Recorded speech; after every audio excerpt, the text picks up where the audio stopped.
എല്ലാവർക്കും നമസ്കാരം. Welcome to tasty innovations. ഇന്നത്തെ നമ്മളെ റെസിപ്പി പനീർ വെച്ചിട്ടുള്ള ഒരു ടേസ്റ്റി മസാലയാണ്.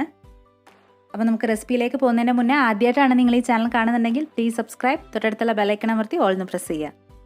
സാധാരണ എല്ലാവർക്കും പനീർ കറി എന്ന് പറയുമ്പോൾ പനീർ ബട്ടർ മസാല, പനീർ ടിക്ക മസാല, കടായി പനീർ അതൊക്കെയാണ് ഉണ്ടാക്കുക. അപ്പോൾ നമ്മൾ ഇന്നൊന്ന് മാറ്റി പിടിക്കാൻ പോവാണ്. നമ്മളിന്ന് ചെയ്യുന്നത് പനീർ വെച്ചിട്ടൊരു നോൺ വെജ് സ്റ്റൈൽ കറിയാണ്. ഒരു ചിക്കൻ കറി ഒക്കെ ഉണ്ടാക്കുന്ന അതേപോലെ തന്നെ പനീർ ഉണ്ടാക്കാൻ പോവാണ്. വളരെ ടേസ്റ്റാണ്. അപ്പോൾ നമുക്കിനി വീഡിയോയിലേക്ക് പോവാം. ഞാൻ ഈ വീഡിയോ എടുക്കുന്നത് രാത്രിയാണ്, അപ്പോൾ വെളിച്ചത്തിൻ്റെ കുറച്ച് പ്രശ്നങ്ങൾ ഉണ്ടായിരിക്കാം. അപ്പോൾ നിങ്ങൾ ക്ഷമിക്കുന്നു വിചാരിക്കുന്നു. അപ്പോൾ നമ്മളിവിടെ പാൻ വെച്ചിട്ടുണ്ട്. അതിലേക്ക് 4 ടേബിൾ സ്പൂണോളം ഓയിൽ ഒഴിച്ചു കൊടുക്കുകയാണ്. സൺഫ്ലവർ ഓയിലാണ് ഉപയോഗിച്ചത്. ഇതേ റെസിപ്പി നമുക്ക് ചിക്കനിലോ മുട്ടയിലൊക്കെ ചെയ്യാം. അപ്പോൾ ആ സമയത്ത് നിങ്ങൾക്ക് സൺഫ്ലവർ ഓയിലിന് പകരം വെളിച്ചെണ്ണ ഉപയോഗിക്കാം. ഇപ്പോൾ പനീർ ആയതുകൊണ്ടാണ് ഞാനിങ്ങനെ ഓയിൽ ഉപയോഗിച്ചത്. എണ്ണ നന്നായിട്ട് ചൂടായി കഴിയുമ്പോൾ നമ്മൾ അതിലേക്ക് ഒരു 4 മീഡിയം സവാള ചെറുതായിട്ട് അരിഞ്ഞത്, എത്ര ചെറുതായിട്ട് അരിയാൻ പറ്റുമോ അത്രയും ചെറുതായിട്ട് അരിയാം. സവാള നമ്മൾ നന്നായിട്ട് ഫ്രൈ ചെയ്യണം. അപ്പോൾ ഫ്രൈ ചെയ്യുന്നത് എങ്ങനെയാണെന്ന് വെച്ചാൽ തീ താഴ്ത്തി വെച്ച പാത്രം അടച്ചു വെച്ചിട്ട് വേണം ചെയ്യാൻ. ഇടയ്ക്കൊക്കെ തുറന്ന് ഇളക്കി കൊടുക്കണം. അങ്ങനെ സിമ്മിൽ കടന്നിട്ട് വേണം സവാള വെന്ത് കിട്ടാൻ, നന്നായിട്ട് ഫ്രൈ ആയി കിട്ടാൻ. അതാണ് ഈ കറിയുടെ സ്വാദ് എന്ന് പറയുന്നത്. അപ്പോൾ നിങ്ങൾക്ക് നല്ല ക്ഷമ വേണം, എങ്കിലേ സ്വാദ് ഉണ്ടാവുള്ളൂ. പെട്ടെന്ന് ഹൈ ഫ്ലെയിമിൽ വെച്ചിട്ട് ഫ്രൈ ചെയ്തെടുത്താൽ സ്വാദ് ഉണ്ടാവില്ല. കുറച്ച് ഉപ്പും കൂടി നമുക്ക് ചേർത്ത് കൊടുക്കാം. എന്നിട്ട് അടച്ചു വെച്ചിട്ട് നന്നായിട്ട് ഫ്രൈ ചെയ്തെടുക്കാം. ആ സമയം കൊണ്ട് നമുക്ക് വേറൊരു കാര്യം ചെയ്യാം. അപ്പോൾ അതിന് വേണ്ടിയിട്ട് വേറൊരു പാൻ വെച്ചു. അതിലേക്ക് 1 ടേബിൾ സ്പൂണോളം ബട്ടർ ചേർത്ത് കൊടുക്കുകയാണ്. ബട്ടർ വേണമെന്നില്ല, വെണ്ണ വേണമെന്നില്ല, പകരം എണ്ണ ഉപയോഗിക്കാം. ഇനി നമ്മൾ ബട്ടർ ഒന്ന് അലിഞ്ഞ ശേഷം അതിലേക്ക് കഷ്ണങ്ങളാക്കി വെച്ച പനീർ ചേർത്ത് കൊടുക്കുകയാണ്. പനീർ ഒന്ന് ഫ്രൈ ചെയ്തെടുക്കണം. ഞാനിപ്പോൾ 300 ഗ്രാം പനീറാണ് എടുത്തത്. ഇത് കുറച്ച് 5 പേർക്കൊക്കെ കഴിക്കാൻ പറ്റുന്ന ഒരു ക്വാണ്ടിറ്റിയാണ്. അപ്പോൾ നിങ്ങൾ കുറച്ച് ഉണ്ടാക്കിയാൽ മതി വെച്ചാൽ ഇതിൻ്റെ അളവുകളൊക്കെ ഒന്ന് കുറച്ചാൽ മതി. പനീർ പെട്ടെന്ന് ഫ്രൈ ആവും. അപ്പോൾ നമ്മൾ ഇളക്കി കൊടുത്തുകൊണ്ട് തന്നെ ഇരിക്കണം. പനീർ ആവുന്നതിൻ്റെ ഇടയ്ക്ക് നമുക്ക് സവാള കൂടി ഒന്ന് ഇളക്കി കൊടുക്കാം. അതും ഇതേപോലെ ഇടയ്ക്കിടയ്ക്ക് ഒന്ന് ഇളക്കി കൊടുക്കണം. കുറച്ച് ടൈം എടുക്കും അത് ആവാൻ. ആ സമയം കൊണ്ട് നമുക്ക് കുറച്ചും കൂടി കാര്യങ്ങൾ ചെയ്യാനുണ്ട്. ഞാൻ നേരത്തെ പറഞ്ഞല്ലോ, ഇതേ റെസിപ്പി നമുക്ക് ചിക്കനിലോ മുട്ടയിലൊക്കെ ചെയ്യാം. അപ്പോൾ അങ്ങനെയാണെങ്കിൽ ഇങ്ങനെ ഫ്രൈ ചെയ്യേണ്ട ആവശ്യമില്ല, നേരിട്ട് ചേർത്താൽ മതി. ഇതിപ്പോൾ പനീർ ആയതുകൊണ്ടാണ് ഞാൻ ഫ്രൈ ചെയ്തെടുത്തത്. പനീർ ഇങ്ങനെ ഫ്രൈ ചെയ്തിട്ടാൽ നല്ല ടേസ്റ്റാണ്. എല്ലാ സൈഡും നല്ല ബ്രൗൺ കളർ ആവുന്നത് വരെ ഫ്രൈ ചെയ്തെടുക്കാം. പനീർ നന്നായി ഫ്രൈ ആയി വന്നിട്ടുണ്ട്. നമുക്കിത് തീ ഓഫ് ചെയ്തിട്ട് പനീർ കഷ്ണങ്ങളൊരു വേറെ പാത്രത്തിലേക്ക് മാറ്റാം. സവാള ചെറുതായിട്ട് കളർ മാറാൻ തുടങ്ങിയിട്ടുണ്ട്. നമുക്ക് കുറച്ചൊന്ന് ഇളക്കി കൊടുത്ത ശേഷം വീണ്ടും അടച്ചു വെച്ചിട്ട് വേവിക്കാം. സവാള ആവുന്ന സമയം കൊണ്ട് നമുക്കിതിലേക്കൊരു മസാല മിക്സ് ഉണ്ടാക്കണം. അപ്പോൾ അതെങ്ങനെയാണ് ചെയ്യാൻ നോക്കാം. അപ്പോൾ മസാലയ്ക്ക് വേണ്ടിയിട്ട് നമ്മൾ പനീർ വറുത്ത അതേ പാനിൽ തന്നെ 1.25 ടേബിൾ സ്പൂണോളം മല്ലി ചേർത്ത് കൊടുക്കുകയാണ്. നമ്മളെല്ലാം ഇങ്ങനെ റോ ആയിട്ടാണ് ചേർക്കുന്നത്.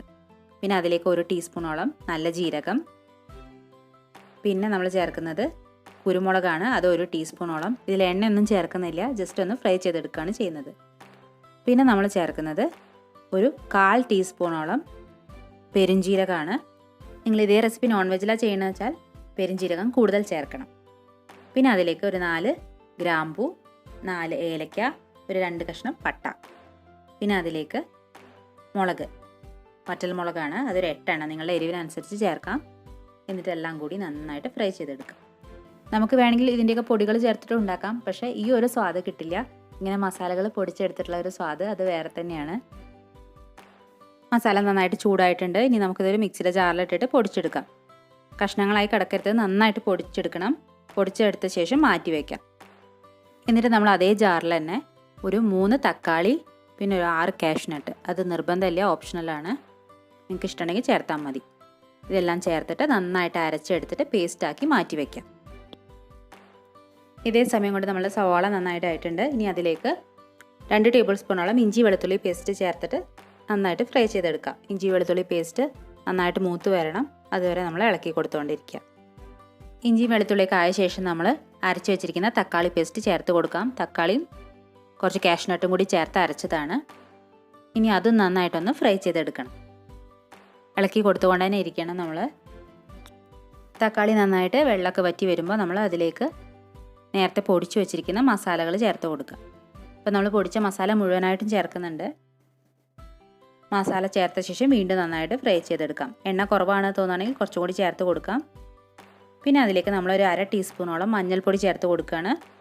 പിന്നെ നമ്മൾ ചേർക്കുന്നത് മുളക് പൊടിയാണ്, 1 ടീസ്പൂണോളം. അതൊരു ഓപ്ഷണലാണ്. നിങ്ങൾക്ക് ആ എരിവ് മതിച്ചാൽ കൂടുതൽ ചേർക്കേണ്ട ആവശ്യമില്ല. ഇതൊരു ടേസ്റ്റിന് വേണ്ടി ചേർത്തതാണ്. എന്നിട്ട് നന്നായിട്ട് എണ്ണ തെളിയുന്നത് വരെ നമുക്ക് ഫ്രൈ ചെയ്തെടുക്കാം. മസാല നന്നായിട്ട് മൂത്തിട്ടുണ്ട്. ഈ സമയത്ത് നമുക്ക് ആവശ്യമുള്ള വെള്ളം കൂടി ചേർത്ത് കൊടുക്കാം. കുറച്ചായിട്ട് നിങ്ങൾക്ക് എത്ര ഗ്രേവി വേണോ അതിനനുസരിച്ച് ചേർത്ത് കൊടുക്കാം. ഇതേ റെസിപ്പി നിങ്ങൾ ചിക്കനിൽ ചെയ്യുമ്പോൾ വെള്ളം ചേർക്കേണ്ട ആവശ്യമില്ല. ഈ സമയത്ത് ചിക്കൻ ചേർത്തിട്ട് ഒന്ന് കുക്ക് ചെയ്തെടുത്താൽ മതി. അപ്പോൾ ചിക്കനിൽ നിന്ന് വെള്ളം ഇറങ്ങിയിട്ട് അത് ഗ്രേവിയായി മാറും. അപ്പോൾ കൂടുതൽ വേണമെങ്കിൽ ആ സമയത്ത് ചേർത്താൽ മതി. ഇതിലിപ്പോൾ കുറച്ചും കൂടി വെള്ളത്തിൻ്റെ കുറവുണ്ട്, അപ്പോൾ ഞാൻ കുറച്ചുകൂടി ചേർത്ത് കൊടുക്കുകയാണ്. വെള്ളം ചേർത്ത ശേഷം ആവശ്യത്തിന് ഉപ്പ് കൂടി ചേർത്തിട്ട് നന്നായിട്ട് തിളപ്പിക്കണം. തിളച്ച ശേഷമാണ് നമ്മൾ പനീർ ചേർക്കുന്നത്. ഗ്രേവി നന്നായിട്ട് തിളയ്ക്കാൻ തുടങ്ങിയിട്ടുണ്ട്. നമ്മൾ ഇനി ഇതിലേക്ക് ഒരു നുള്ള് കായം കൂടി ചേർത്ത് കൊടുക്കുകയാണ്. കായത്തിൻ്റെ പൊടിയാണ്. ഒരു നുള്ള് ചേർത്താൽ മതി, അധികം ആവരുത്. അതും കൂടി ചേർത്ത് വീണ്ടും തിളപ്പിക്കാം. ഗ്രേവി നന്നായിട്ട് തിളച്ച ശേഷം കുറുകി വന്നിട്ടുണ്ട്. ആ സമയത്ത് നമുക്ക് ഫ്രൈ ചെയ്ത് വെച്ച പനീർ കഷ്ണങ്ങൾ ചേർത്ത് കൊടുക്കാം. പനീർ കഷ്ണങ്ങൾ ചേർത്തിട്ട് വീണ്ടും നമ്മളൊന്ന് കുറുക്കിയെടുക്കുകയാണ് ചെയ്യുന്നത്. പനീർ നമ്മൾ ഓൾറെഡി വേവിച്ചതാണെങ്കിലും പിന്നീട് തിളപ്പിക്കുന്നത് എന്തിനാണെന്ന് വെച്ചാൽ പനീറിൽ നമ്മൾ ഉപ്പിട്ടിട്ടല്ല വേവിച്ചത്. അതുപോലെ തന്നെ ബാക്കി ഫ്ലേവേഴ്സൊക്കെ പനീറിൽ നന്നായിട്ട് പിടിക്കാൻ വേണ്ടിയിട്ടാണ് ഒന്നും കൂടി തിളപ്പിച്ചെടുക്കുന്നത്. അങ്ങനെ നമ്മളുടെ കറി നന്നായിട്ട് കുറുകി വന്നിട്ടുണ്ട്. പനീറിലൊക്കെ എല്ലാ മസാലകളും പിടിച്ചിട്ടുണ്ട്. ഇനി ഇതിലേക്ക് നമുക്ക് കുറച്ച് മല്ലിയില കൂടി ചേർത്ത് കൊടുക്കാം. എന്നിട്ട് തീ ഓഫ് ചെയ്യാം. അങ്ങനെ നമ്മളുടെ ടേസ്റ്റി ആയിട്ടുള്ള പനീർ കറി റെഡി ആയിട്ടുണ്ട്. ഇത് ശരിക്കും ഒരു നോൺ വെജ് റെസിപ്പിയുടെ അതേ ടേസ്റ്റ് തന്നെയാണ് കിട്ടുക. അപ്പോൾ നിങ്ങൾക്കിത് ചിക്കനിൽ ചെയ്യുകയാണെങ്കിൽ, ചിക്കനിലോ മുട്ടയിലോ ചെയ്യുകയാണെങ്കിൽ 2 ഇൻഗ്രീഡിയൻസ് കൂടുതൽ ചേർക്കണം. ഒന്ന് പച്ചമുളക്, പിന്നെ കറിവേപ്പില. അത് രണ്ടും ഞാൻ ഇതിൽ ചേർത്തിട്ടില്ല. അപ്പോൾ നിങ്ങൾ നോൺ വെജിലാണ് ചെയ്യുന്നത് വെച്ചാൽ അതും കൂടി ചേർക്കണം. അപ്പോൾ എന്തായാലും നിങ്ങൾ ട്രൈ ചെയ്ത് നോക്കുക. വളരെ ടേസ്റ്റാണ്. ചപ്പാത്തിയുടെ കൂടെ നല്ല ഉഗ്രൻ ടേസ്റ്റാണ്. ചപ്പാത്തി, പൊറോട്ടയുടെ കൂടെയൊക്കെ നല്ല ടേസ്റ്റ് ആയിരിക്കും. അപ്പോൾ എന്തായാലും ട്രൈ ചെയ്ത് നോക്കുക. ഇത് വെറുതെ പറയുന്നതല്ല, നിങ്ങൾ ഉണ്ടാക്കി നോക്കിയാൽ നിങ്ങൾക്ക് വേസ്റ്റ് ആവില്ല. ഞാൻ തരുന്ന ഉറപ്പാണ്. എന്തായാലും ട്രൈ ചെയ്ത് നോക്കുക. എന്നിട്ട് നിങ്ങളുടെ അഭിപ്രായം കമൻസിലൂടെ അറിയിക്കുകയും വേണം. അപ്പോൾ നമുക്ക് വീണ്ടും പുതിയ റെസിപ്പീസായിട്ട് കാണാം. അതിന് മുന്നേ ചാനൽ സബ്സ്ക്രൈബ് ചെയ്യാൻ മറക്കരുത്. ലൈക്ക് ചെയ്യുക, നിങ്ങളുടെ ഫ്രണ്ട്സായിട്ട് ഷെയർ ചെയ്യുക. നമുക്ക് വീണ്ടും കാണാം. താങ്ക്